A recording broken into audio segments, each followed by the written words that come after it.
Good day friends, I'm Dr. A.S.K. Gupta and I'm going to talk to you about the intrauterine death, that to second trimester. What are the signs? For most of these sonologists, the intrauterine death signifies only showing the absence of cardiac activity or the fetal movements, but there is more to it. Here you can see that the fetal skull is deformed. It has been compressed on sideways and the bones are overriding, and this overriding the bones is called the Spalding sign. And in such a case, when the Spalding is present, and if you want to see the gestational age by BPD the gestational age may not be in the correct parameter because the BPD diameter is less.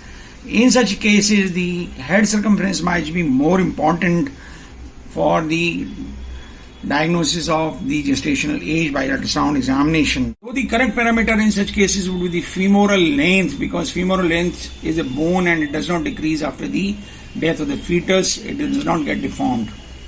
What are the other parameters of IUD that the ultrasonologist should try to look at? You can see that this is a macerated fetus and there is no liquor in this fetus. It means that the fetal death has occurred pretty long time back, and this patient complains that she is having loss of fetal movements for last 3 weeks or so. By the LMP, her gestational age is around 31 weeks 4 days, but by the ultrasound examination her gestational age comes to be around 20 weeks 4 days. Here you can see that this is the heart of the fetus. You can see this is the chambered heart, but it does not take up any color on Doppler examination. Neither the heart, nor the blood vessels, nor the skull, nor the cord takes up any color. It suggests that the fetal demise has occurred. That this is the abdomen of the fetus, and the intestines which are seen, they are edematous, they are shiny, and they are well made out, suggesting that the fetus has demise. The other fetal parts, they are hypoechoic, they cannot be made out pretty well, suggesting that the fetal demise has occurred.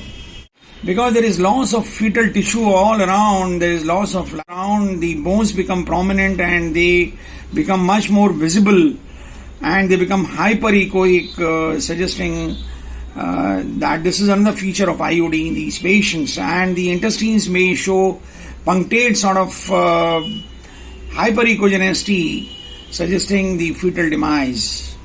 Showing you the same in the grayscale, you can see that the intestines are prominent and they are hyperechoic. This is the thorax of the fetus, this is the abdomen, and you can see this is the heart. If you try to see inside the skull, you find that the cerebral structures, they cannot be made out, but the falx cerebri can be seen, but the other cerebrum and the other cerebellum, etc., cannot be made out clearly.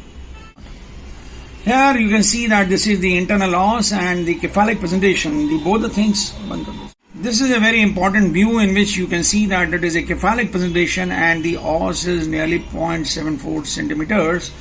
And the gynecologist or the obstetrician is interested in the presentation and the opened os or the closed os, because she has to deliver this baby and she has to plan the delivery. This I am trying to see the color uptake by the cord and the placenta. You can see that the retroplacenta's space takes up the color because this is the uterine blood flow, but the placenta or the cord do not take up any color.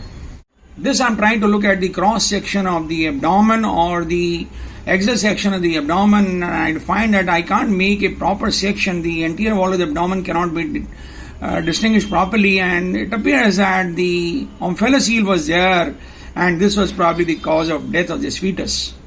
And here trying to measure the thickness of the placenta, and you find that the thickness of the placenta is around 21 mm, while the gestational age of this fetus is 31 weeks by the LMP, so the placenta is thin. This trying to see the upper limb, and you can see that this is the hand and these are the upper limb bones. They can be a better parameter to decide the gestational age of the fetus at the time of death. And I'm trying to measure the femoral length, and by the femoral length the gestational age comes to be around 24 weeks. It means that the fetal demise occurred around about 1.5 months back, and initially during the early days of the death there might be cerebral edema and there might be skin edema, but as the time advances the skin edema gets absorbed and there is no skin edema over here, and the fetus is a macerated fetus, suggesting that this is a old IUD, and you can see that there is no edema around the skull also. Here you can see that this is a section at the level of liver, and you can see there is a fluid around the liver. So it means that the fetus is having ascites. This you can see the urinary bladder of the fetus and the intestines, which are hyperechoic and prominent, and show the punctate hyperechogenicity. This is showing you the long bones. The long bones, they are intact, and the skin over them does not show any edema because it is a long-standing fetal death. I hope we have been able to demonstrate a good case of fetal death or the fetal demise or the IUD, and here you can see the face. In case you like this video, you please do subscribe to our channel, share the video among large number of friends so that maximum number of people can be benefited. Thank you very much.